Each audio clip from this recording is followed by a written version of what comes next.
हिंदी में यूपीएससी की तैयारी से संबंधित प्रोग्राम्स को देखने के लिए सब्सक्राइब करें स्टडी IQ-IAS हिंदी। नमस्कार साथियों, मैं कुणाल आप सभी का स्टडी IQ-IAS हिंदी पे स्वागत करता हूं और आज की क्लास में हम लोग डिस्कस करने वाले हैं ऑपरेशन महादेव। देखिए, हम सभी बीते दिनों पहलगाम आतंकवादी हमले से बहुत अधिक त्रस्त हुए थे और यह हमला भारत की आत्मा पर हुआ एक आतंकवादी हमला था। लेकिन इस हमले के बाद भारत ने ऑपरेशन सिंदूर शुरू किया और इसके तहत भारत ने पाकिस्तान के तहत आतंकवादियों के अलग अलग ठिकानों पर हमले किए। लेकिन वो व्यक्ति जिन्होंने पहलगाम आतंकवादी हमले को अंजाम दिया था, जो इसके मास्टरमाइंड थे, वो कहीं ना कहीं छुपे रहे और अलग अलग जगह पर रहते हुए आने वाले हमलों के लिए प्लानिंग करते रहे। लेकिन फिलहाल भारत ने ऑपरेशन महादेव में कुछ ऐसी ही सफलता हासिल की है जो हमारे पहलगाम आतंकवादी हमले से जुड़ी हुई है। तो आइए समझते हैं, जानते हैं सभी चीजों को और यहाँ पर यह भी जानेंगे कि कैसे एक चाइनीज रेडियो ने हम लोगों को मदद दी और आतंकवादियों के ठिकाने को पता लगाने के मामले में, लोकेशन को ट्रैक करने के मामले में हमारे कार्य को आसान बनाया। तो आइए सभी चीजों को जानते समझते हैं। पहले हमारे टाइटल को देखते हैं, क्या कहना है। Operation Mahadev, how Chinese device gave Pahalgam mastermind away and led to his killing.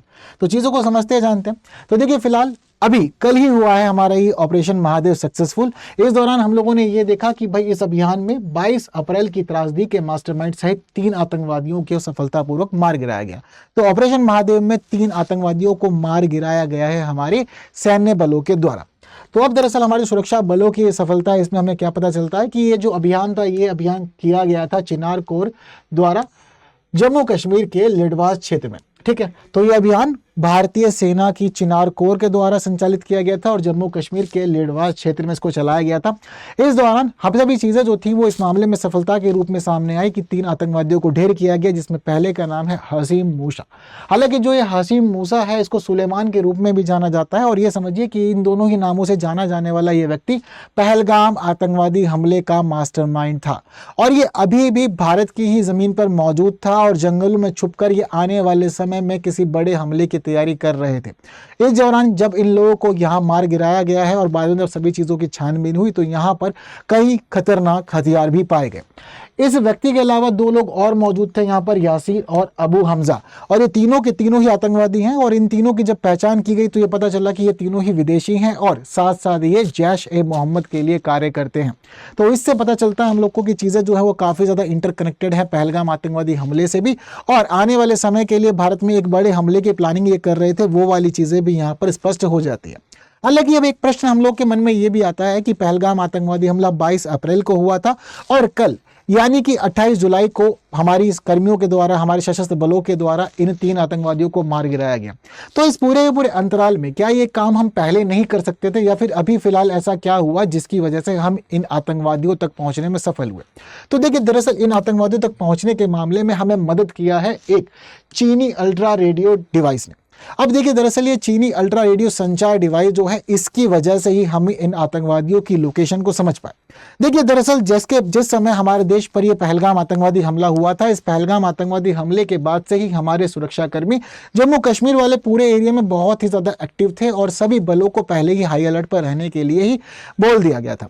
अब सभी जब हाई अलर्ट पे थे तो अलग अलग जगह पर मिशन भी चल रहे थे, सभी लोग सभी चीजों को जानने समझने की कोशिश भी कर रहे थे और आतंकवादियों की खोज इसके तहत निरंतर जारी थी। हालांकि 14 दिन पहले हमारे कर्मियों को, हमारे सशस्त्र बलों को एक संदिग्ध संदेश प्राप्त होता है। अब जब एक संदिग्ध संदेश प्राप्त होता है तो सभी को डाउट होता है कि कुछ ना कुछ गड़बड़ चल रही है जंगलों के अंदर और कुछ डिवाइस एक्टिव हैं और जो अलग अलग जगह संदेशों को कन्वे कर रहे हैं।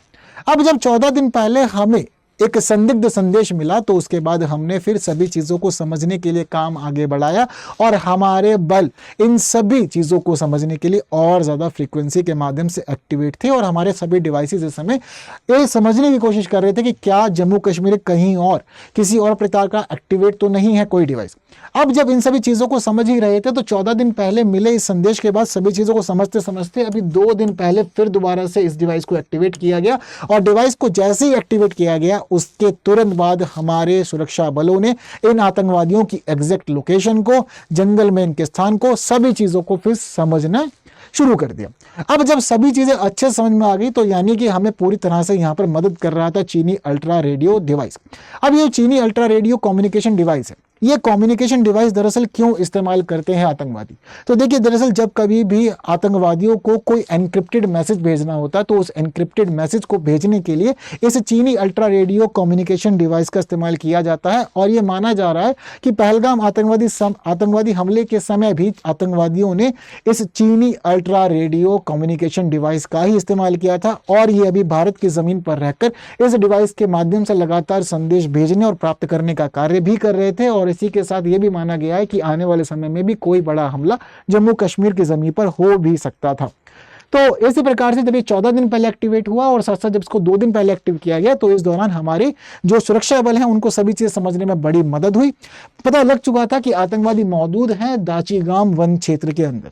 अब जब यह समझ में आया कि दाचीगाम वन क्षेत्र में ये लोग मौजूद हैं, पर फिर भी समस्याएं खत्म नहीं हुई थी, क्योंकि दाचीगाम वन क्षेत्र 2 भागों में बटा हुआ है।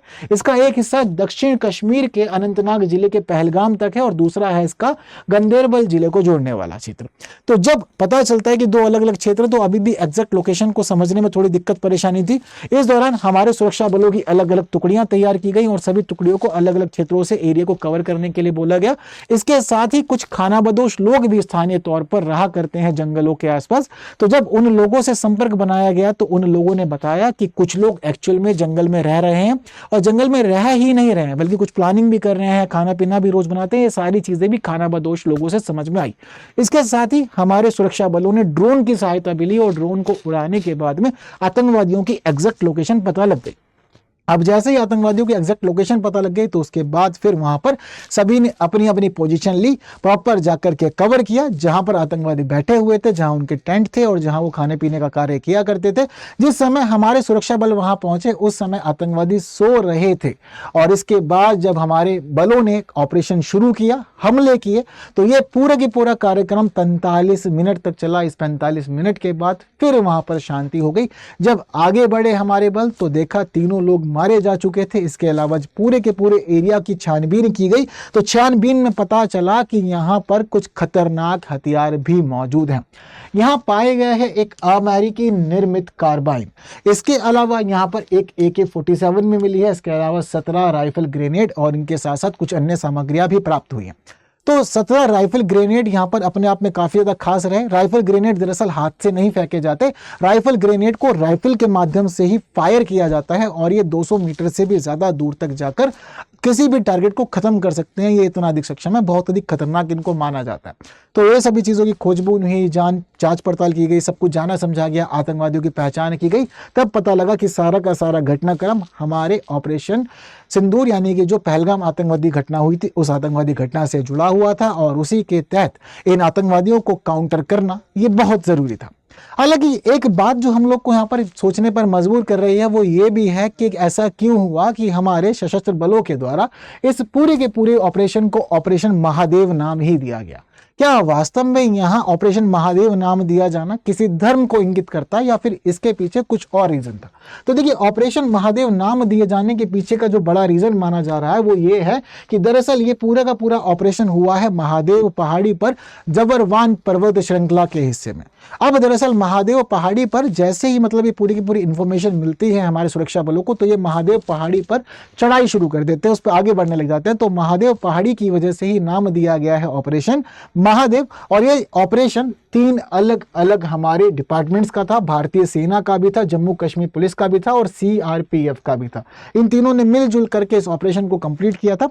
हालांकि इस पहाड़ी क्षेत्र के अलावा कुछ लोक मान्यताएं भी हैं और कश्मीरी लोक कथाओं के अनुसार ये माना जाता है कि जिस क्षेत्र में ये ऑपरेशन हुआ है वो क्षेत्र वही मार्ग है जिस मार्ग से होते हुए भगवान शिव अमरनाथ की गुफा की तरफ गए थे और यहीं पे ही भगवान शिव ने माता पार्वती को अमरता की कहानी भी सुनाई थी। तो लौकिक मान्यताएं भी हैं, लेकिन फिलहाल पहाड़ का रिलेवेंस यहाँ पर अपने आप में काफी ज्यादा महत्वपूर्ण हो जाता है। तो सभी चीजें इंपॉर्टेंट है ऑपरेशन महादेव की और इस प्रकार से सफलता मिली है हमारे सशस्त्र बलों को, ये सभी चीजें ध्यान रखिएगा। और चीनी डिवाइस वैसे तो हम लोग भारत में कहते हैं कि चाइनीज आइटम पे विश्वास नहीं करना चाहिए, पता नहीं कब तक चलेगी, क्योंकि चाइना के आइटम्स की गारंटी होती नहीं है। और ठीक वही काम शायद आतंकवादी नहीं समझ पाए, यही बात आतंकवादी नहीं समझ पाए और चाइनीज डिवाइसेस को यूज करते रहे। हालांकि अधिकांश मिशनों में हमें पता चलता है कि चाइनीज डिवाइस यूज करना पसंद करते हैं आतंकवादी, क्योंकि इनक्रिप्टेड मैसेजेस को सेंड करना, रिसीव करना इनके लिए अच्छा होता है। और जिस जगह पे इनके कार्यक्रम चल रहे होते हैं तो बाकी जो स्थानीय चीजें होती हैं वो इनके इनक्रिप्टेड मैसेज को नहीं समझ पाते हैं, इसीलिए तो इसी वजह से आतंकवादी मदद लेते हैं। तो ये भी पता चलता है कि चाइना की काफी ज्यादा चीजें इन्वॉल्व होती हैं। पाकिस्तान और चाइना का वैसे ही सहयोग खास है और इसके अलावा इस इन्वॉल्वमेंट से और भी ज्यादा हम लोग को सचेत रहने के लिए आग्रह किया है। हालांकि एक बात जिसको हम लोग नहीं छोड़ सकते हैं वो बात यह है कि कहीं ना कहीं हमें अपनी सुरक्षा को अभी और अधिक मुस्तैद करने की ज़रूरत है, क्योंकि आतंकवादियों का देश में आ जाना, देश में आने के बाद इस प्रकार से अलग अलग क्षेत्रों में छुप करके रहना और छुपे रहने के बाद हमारे ही खिलाफ ऐसे बड़े अभियानों को अंजाम देना, ये थोड़ा चिंताजनक स्थिति है। तो हमें इस मामले में थोड़ा अभी सचेत रहना पड़ेगा, सुरक्षा बलों को और मजबूती से कार्य करना पड़ेगा, तभी देश की सुरक्षा हो पाएगी और हम आने वाले समय में किसी आतंकवादी हमले को होने से रोक पाएंगे। बीते दिनों जिस प्रकार से हम देखते हैं कि कई वर्षों में लगातार हमने आतंकवादी हमले देखे, चाहे बात करें हम लोग उरी आतंकवादी हमले की, चाहे फिर हम बात करें हमारे पुलवामा हमले की, या फिर बात करें पहलगाम आतंकवादी हमले की, ये सभी आतंकवादी हमले हमें यह बातों की सूचना दे रहे हैं कि अभी आपको अपनी सुरक्षा को और अधिक मजबूत करना भी जरूरी है। बाकी आप मेरी बातों से कितना सहमत हैं या कितना सहमत नहीं है, ये बात आप मुझे कमेंट बॉक्स में जरूर बता सकते हैं। हालांकि ऑपरेशन महादेव सक्सेसफुल रहा, ये हम सभी के लिए बड़ी खुशी की बात है। और इसके साथ साथ कुछ क्वेश्चंस जो आप लोग को अटेम्प्ट कर सकते हैं, उनमें आप लोग आंसर देकर जरूर जाइएगा कमेंट बॉक्स में। तो फिलहाल हम लोग का जो यहाँ पर क्वेश्चन का कहना है कि ऑपरेशन महादेव हाल ही में खबरों में था, ये किससे संबंधित है। इसके अलावा दूसरा क्वेश्चन कह रहा है ऑपरेशन महादेव के संबंध में 3 स्टेटमेंट है, आपको आंसर देना है कि कौन सा सही है। और इसके साथ ही हम लोग थोड़ी सी बात करेंगे हमारे डबल धमाका सेल की। फिलहाल डबल धमाका sale means buy 1 get 2 courses free. ऐसा क्यों हो रहा है? तो देखिए, हम लोग बात करते हैं हमारे P2I फाउंडेशन बैच की। तो जो हमारा P2I फाउंडेशन बैच है, इस बैच में आप लोग को मिलती है 1000 से अधिक घंटे की कक्षाएं। इसी बैच में आप लोग को मिलती है 1-to-1 मेंटरशिप की सुविधा, जहां आप सभी लोगों के लिए आपकी समस्या का प्रत्येक समाधान प्रोवाइड किया जाता है और आपको दिन प्रतिदिन की अपनी तैयारी में जो भी दिक्कतें आ रही हैं उन सभी को सॉल्व भी किया जाता है। इस पूरे के पूरे मामले के साथ साथ आप लोग को प्रिंटेड और हैंड रिटन नोट्स मिलते हैं, 18+ किताबें भी मिलती है आप लोग को। इसके साथ ही प्रीलिम्स और मेंस के लिए रेजिडेंशियल प्रोग्राम भी यहीं पे ही शामिल है और आपको प्रीलिम्स और मेंस दोनों के लिए टेस्ट सीरीज भी प्रोवाइड की जाती है। प्रीलिम्स का समय 75+ और मेंस में 12।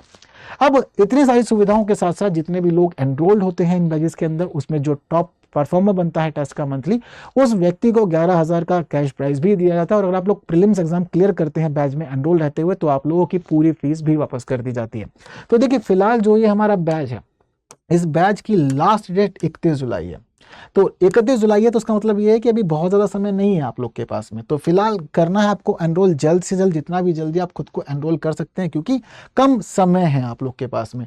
ठीक है, तो 31 जुलाई तक का समय है और कोड यूज़ करना आपको KL Live। अगर आप KL Live कोड यूज़ करते हैं तो आपको मिलेगा बेस्ट डिस्काउंट, और बेस्ट डिस्काउंट के तहत आपको हो जाएगी फीस 9,999। अब दरअसल सेल का क्या मतलब है, डबल धमाका सेल का मामला क्या चल रहा है? तो देखिए, दरअसल हमारे जो बैचेज होते हैं, ये बैच चल रहे हैं 3 अलग अलग वर्षों के एस्पिरेंट के लिए, 2026 वालों के लिए भी, 27 वालों के लिए भी, 28 वालों के लिए भी।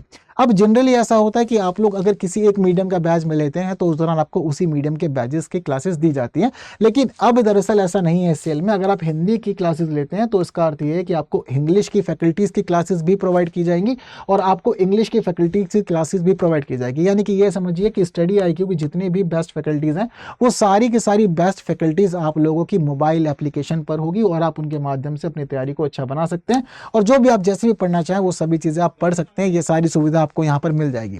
तो देर नहीं करनी है, समय बहुत कम है और एनरोल कीजिए आज ही KL Live कोड के साथ में। इतना खास ऑफर आपके लिए। इसके अलावा आप लोग मेरे से जुड़ सकते हैं टेलीग्राम पे, इंस्टाग्राम पे, फेसबुक पे और X पे। ये वो सभी जगह हैं जहाँ मेरे से कनेक्ट कर सकते हैं और मेरे साथ चीज़ों को डिस्कस भी कर सकते हैं। ज्वाइन कर सकते हैं हमारा टेलीग्राम चैनल और सर्च कर सकते हैं इस QR कोड के माध्यम से भी, या फिर आप लोग सर्च कर सकते हैं कुणाल कोटिया, तो भी आपको टेलीग्राम चैनल मिल जाएगा। तो बस आज की क्लास में इतना ही। जितनी महत्वपूर्ण बातें की जानी चाहिए थी वो सारी बातें अच्छे से हो चुकी हैं डिस्कस। बाकी की बातें करेंगे आने वाले क्लासेस में। लेकिन सेशन इन्फॉर्मेटिव लगा है तो बाकी लोगों तक शेयर जरूर करना है। जिन्होंने लाइक नहीं किया, लाइक भी कर दीजिएगा। बाकी की बातें अगली क्लास में करते हैं। Thank you so much. Study IQ IAS, आपका सिलेक्शन हमारा मिशन।